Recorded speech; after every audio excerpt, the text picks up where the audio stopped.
की बात कर रहे हैं और उत्तराखंड के अंदर जो वोटिंग है उसके बाद लगातार पार्टियां जीत का दांव तेज करती हुई नजर आ रही हैं। हर एक पार्टी अपनी जीत को लेकर आश्वस्त नजर आ रही है। कांग्रेस भी लगातार जीत का दम भरती हुई नजर आ रही है क्योंकि 70 विधानसभा सीटों में 36 सीटें चाहिए होती है बहुमत के लिए और 2017 की अगर बात की जाए तो 57 सीटें भारतीय जनता पार्टी जीत कर आई थी। आसिफ इकबाल रामनगर से हमारे संवाददाता हमारे साथ जुड़ चुके हैं। आसिफ से समझेंगे कि आखिर अब स्थितियां क्या बनी है, किसको मतदान जो है वो ज्यादा हुआ है और किस मुद्दों को लेकर उत्तराखंड की जनता ने मतदान किया है। आसिफ, अगर बात की जाए उत्तराखंड की, क्या कुछ इस बार के मुद्दे रहे जमीनी स्तर पर जो मतदान हुआ वो किन आधार पर वोटिंग हुई है? देखिए, मैं आपको बता दूं, क्योंकि ये जो चुनावी समर रहा पूरा जो है कोविड पे गिरा रहा, साथ ही साथ मौसम की मार भी बीच में पड़ी तो उसका भी काफी प्रभाव आया और निर्वाचन आयोग ने जो लगातार जितनी जो है पाबंदियां हटाई उससे एक राहत की सांस प्रत्याशियों ने ली और पार्टियों ने ली। और उसके बाद जब ये आखिरी हफ्ता रहा चुनाव का, वो बहुत ज्यादा प्रचार का रहा।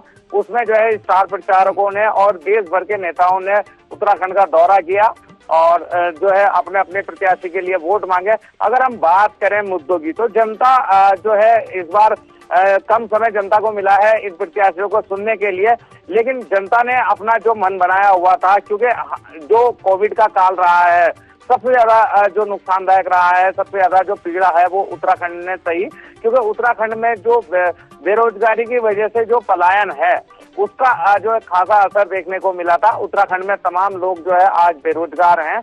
तो इन सब चीजों को लेकर के जो है, चाहे वो चिकित्सा के मामले में हो, उत्तराखंड बहुत पिछड़ा है और शिक्षा के मामले में भी। तो इन सारे मुद्दों को लेकर आपने जिक्र किया, उत्तराखंड शिक्षा को लेकर हो, पलायन के मुद्दों को लेकर हो, पहाड़ों की समस्याओं को लेकर हो, हॉस्पिटल को लेकर हो, इन तमाम मुद्दों से अभी भी 21 साल उत्तराखंड को बने हुए होगा, लेकिन ये समस्याएं खत्म नहीं हो रही है। क्या आपको लग रहा है कि 5 साल बीजेपी, 5 साल कांग्रेस जिस तरह से सरकारें चलाती है, इस बार अलग मुद्दों को लेकर, अलग सोच को लेकर मतदाता ने अपने मत का इस्तेमाल किया है और 10 मार्च को वो नतीजे जमीनी स्तर पर दिखाई दे सकते हैं?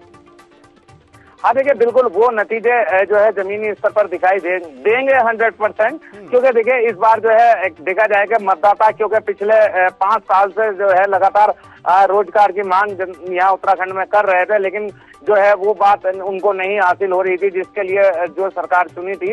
हालांकि जो उत्तराखंड का इतिहास है, 5 साल कांग्रेस और 5 साल भाजपा, तो उसके लिहाज से एक सहानुभूति जो है कांग्रेस के प्रति दिखाई दे रही थी और कहीं ना कहीं मत प्रतिशत भी जो है कांग्रेस का बढ़ता हुआ दिखाई दे रहा है। जी बिल्कुल, मत प्रतिशत का आपने जिक्र किया। अगर वोट परसेंटेज की अगर बात की जाए तो एक एवरेज वोटिंग उत्तराखंड के अंदर हुई है, 59-60% मतदान रहा है।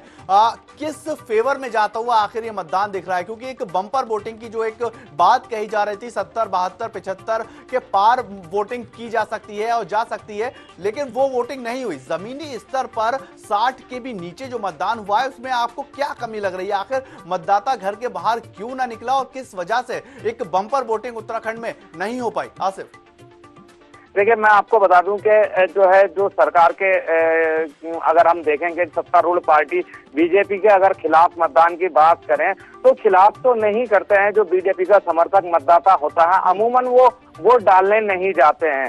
तो ये एक मुख्य कारण कहा जा सकता है कम परसेंटेज का, और कहीं ना कहीं जो है बीजेपी के खिलाफ ये संभावना है कि ये जो मत प्रतिशत घटा है उसका नुकसान बीजेपी को उठाना पड़ेगा और उससे कहीं ना कहीं तमाम ऐसी सीटें प्रभावित हो सकती हैं, जिसकी वजह से जो कांग्रेस दावा कर रही है 40 प्लस का, वो दावा कहीं ना कहीं 38 से 42 के बीच का दावा सही साबित हो सकता है। और जो 60 पार का बीजेपी का नारा था, वहां तक पहुंचने की संभावना नजर बहुत कम आ रही है। जी, और एक और सवाल पूछेंगे आसिफ, अगर उत्तराखंड के लिहाज से बात की जाए, अगर कांग्रेस या बीजेपी में किसी को भी बहुमत हासिल नहीं होता है, जो कैंडिडेट टिकट ना लेने की वजह से निर्दलीय चुनाव लड़े हैं, चाहे वो बीजेपी के हो या कांग्रेस पार्टी की हो, उनकी भूमिका सरकार बनाने में अहम होती दिखाई देगी?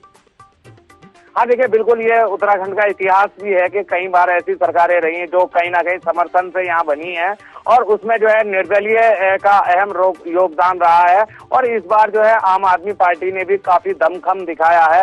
तो क्योंकि पहले जो है बीएसपी की भी यहाँ पर सीटें आती रही हैं पूर्व में, लेकिन जो है पिछली बार ये बीएसपी को सीट नहीं मिली थी, लेकिन इस बार आम आदमी पार्टी काफी दमखम के साथ खड़ी हुई दिखाई दी, तो कुछ सीटें जो है आम आदमी पार्टी भी ला सकती है। जी, आम आदमी पार्टी का आपने जिक्र किया, 70 विधानसभा सीटों में से आम आदमी पार्टी कितना वोट परसेंट हासिल करती हुई नजर आ रही है आसिफ जी? क्योंकि आम आदमी पार्टी का ये अभी प्राइमरी स्टेज उत्तराखंड के अंदर है, क्या उतना वोट परसेंट वो लेते हुए नजर आ रहे हैं? अगर कांग्रेस और बीजेपी को किसी को जरूरत पड़े तो वो इतने सक्षम हो कि वो सरकार बनवाने में सहयोग कर सके?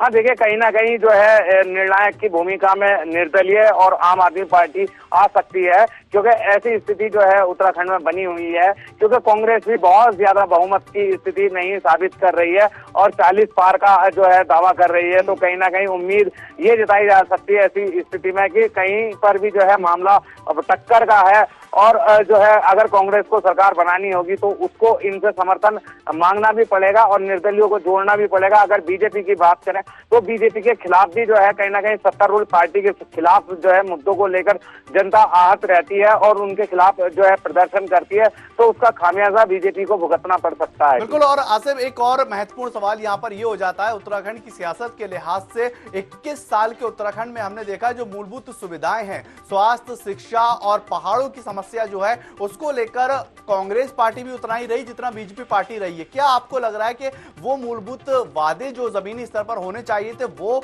वहां राज्य की जनता को नहीं मिल पाए हैं और एक बार फिर मतदान हो चुका है, लेकिन इस बार का जो मतदान है वो पार्टी ना देखकर कैंडिडेट के आधार पर जनता ने किया होगा? हाँ देखिए, बिल्कुल जो है इसमें जो है निर्दलीय इसके लिए एक मुख्य उदाहरण साबित होंगे और जो है कई ऐसे चेहरे यहाँ पर निर्दलीयों के रूप में भी रहे हैं जिनको जनता ने काफी जो है समर्थन दिया। और अगर हम बात करें जिस तरह से जो और पार्टियों की, तो उसके भी जो ऐसे कई ऐसे प्रत्याशी रहे हैं कि जिनमें जो है कहीं ना कहीं जनता के प्रति उनका आकर्षण दिखाई दिया है और जनता उनके प्रति आकर्षित हुई है। जी, अगर आसिफ जी बात की जाए भारतीय जनता पार्टी को लेकर, बीते 5 साल के अंदर भारतीय जनता पार्टी ने अपने 3 सीएम चेहरे बदल दिए। क्या इसका खामियाजा भारतीय जनता पार्टी को 10 मार्च को उठाने को मिलेगा या कांग्रेस पार्टी की तरफ जिस तरह से हरक सिंह रावत, यशपाल मलिक, यशपाल आर्य और संजीव आर्य आते हुए दिखाई दे रहे हैं, उसका फायदा कांग्रेस को मिलता हुआ नजर आएगा? या जो धामी का एक युवा चेहरा उत्तराखंड के अंदर बीजेपी पेश करती हुई नजर आ रही है, उस चेहरे के आधार पर भारतीय जनता पार्टी को एक प्लस पॉइंट मिलता हुआ नजर आ रहा है? देखिए, मैं आपको बता दूं कि इसमें जो है जो मुख्य बात है वो ये है कि जो बड़े चेहरे वापस कांग्रेस में जिस तरह से आए हैं, चाहे यशपाल आर्य है, हरक सिंह रावत है, तो उसका एक बड़ा प्रभाव कांग्रेस को मिलेगा, उसका फायदा कांग्रेस को मिलेगा। और जहां तक 3 मुख्यमंत्री बदलने का सवाल है, क्योंकि पहले जो आखिर के 2 मुख्यमंत्री रहे हैं उनको 1 साल का समय लगभग मिल पाया कार्य करने का, तो समय बहुत कम रहा। जो 3.5-4 साल जो शुरू में बर्बाद हुए, चाहे कहा जा रहा है कि उत्तराखंड में उनका विकास नहीं हुआ, वो बहुत ज्यादा नुकसानदायक साबित होगा। और जहां तक हम युवा चेहरे जो है जो कहीं ना कहीं जो धामी जी की अगर हम बात करेंगे युवा चेहरे के रूप में, तो वो इतना कार्य अभी नहीं कर पाए और उनको जो है जनता का उतना बड़ा जो समर्थन है वो मिलने की अभी संभावना नजर नहीं आ रही है, क्योंकि उनके जो कार्य रहे वो बहुत ज्यादा सीमित रहे और वो भी अपने समय को कहीं ना कहीं जो है उलझ के रह गए, चाहे कोविड का काल हो या जाड़े का मौसम हो। जी, अगर आसिफ जी महिलाओं को लेकर उत्तराखंड में बात की जाए, क्योंकि जो उत्तर प्रदेश की जो सियासत देखने को मिल रही है वहां पर महिलाएं बढ़ चढ़कर हिस्सा ले रही हैं। कांग्रेस पार्टी ने एक नारा भी इस चुनाव में दिया है कि लड़की हूं लड़ सकती हूं। क्या उत्तराखंड के अंदर भी महिलाएं एक अहम भूमिका इस बार निभाती हुई नजर आ रही हैं और अपने मत का इस्तेमाल करती हुई दिखाई दे रही?